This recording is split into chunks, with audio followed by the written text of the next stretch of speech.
Hi friends, in this video I would be showing two methods to add or remove Amazon Prime Video movies and shows from home screen and recommendations. Method 1. Go to home screen, then go down, select manage services. And here you can see list of services. If you want to see Amazon Prime Video movies and shows in home screen and recommendations, you can enable here.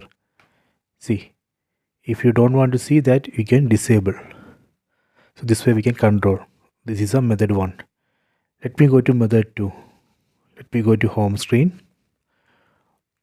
go to settings, select accounts and profiles, select account, then select your services.